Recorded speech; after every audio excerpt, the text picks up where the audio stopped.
তৈরি হয়ে গেল বাড়িতেই কি সুন্দর watermelon juice. Hello, welcome to mother's kitchen BNG. Watermelon juice বানাতে লাগবে একটা ওয়াটারমেলন। ওয়াটারমেলনটাকে প্রথমে মাঝখান থেকে হাফ করে নিলাম।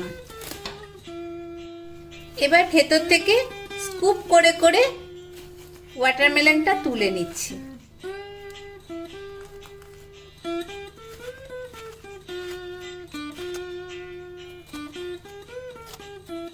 অথবা টুকরো করেও নিতে পারেন, এইভাবেও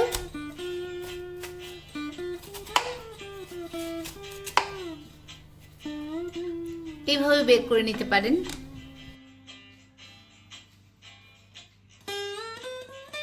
ওয়াটারমেলনটা টেস্ট করে দেখলাম ভীষণ ভীষণ মিষ্টি। আপনারা একবার টেস্ট করে দেখবেন, যদি মিষ্টি থাকে তাহলে আর চিনি দেওয়ার দরকার নেই, আর না হলে একটু চিনি দেবেন। একটু সাজাবার জন্য এরকম ভাবে ট্রায়াঙ্গেল করে কেটে নিচ্ছি। সাজানোর জন্য দুটো এরকম আলাদা করে রাখলাম, দুটো তরমুজের টুকরো আলাদা করে রাখলাম, আর বাকিটা এবার জুস করে নেব। ওয়াটারমেলন জুস বা তরমুজের জুসটাকে আরো টেস্টি করার জন্য নিলাম একটু চাট মশলা আর একটা লেবু। সবটা তরমুজ এবার মিক্সিতে দিয়ে দিয়েছি। এই জুসটা বানানো ভীষণ সোজা, দানাগুলো বের করারও দরকার নেই। খুব তাড়াতাড়ি জুস একদম রেডি হয়ে গেছে। জুস তৈরি তো হয়ে গেল। এবার দেওয়ার জন্য লাগবে একটু নুন, একটু চাট মশলা আর হাফ লেবু। এবার বড় কোনো বাটি বা বড় কোনো জায়গা নিতে হবে। জুসটা এখানে ছেঁকে নিচ্ছি, এরকম করে নিতে হবে, তাহলে তাড়াতাড়ি জুসটা বেরিয়ে যাবে আর ওপরের এই দানা টানা যা আছে এখানে আটকে যাবে। জুস রেডি হয়ে গেছে। আমি একটু টেস্ট করে দেখলাম, খুব মিষ্টি, এটাতে আর মিষ্টি দেওয়ার দরকার নেই। এবার সামান্য নুন, হাফ টিস্পুন নুন দেব,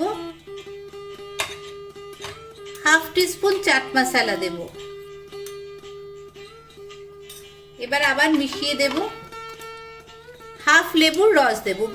বাহ, দারুণ টেস্ট হয়েছে। এবার মনে হচ্ছে আর একটু নুন দিই, সামান্য একটু নুন দেব আর সামান্য আরেকটু চাট মশলা দেব। এটা সবটা হয়ে যাওয়ার পরে দেখে তারপরে দেবেন।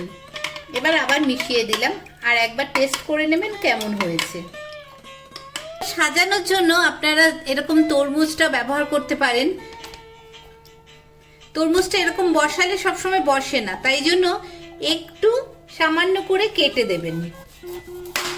এই যে এবার দেখুন সুন্দর বসবে। কিছু বরফ নিয়ে নিয়েছি। এবার এই জুসটা এর মধ্যে আস্তে করে ঢেলে দেব।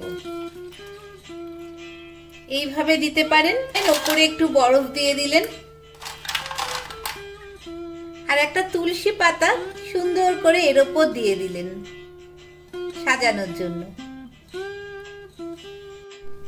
এইভাবে তরমুজের মধ্যে অথবা গ্লাসে যেভাবে ইচ্ছে আপনারা সাজিয়ে দিতে পারেন।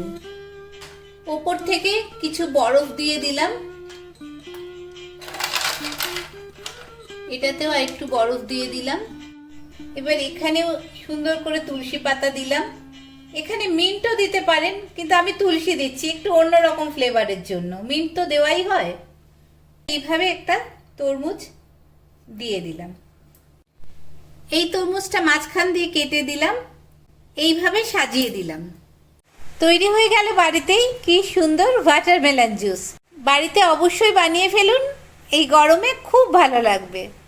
ভালো থাকবেন সবাই। Thank you.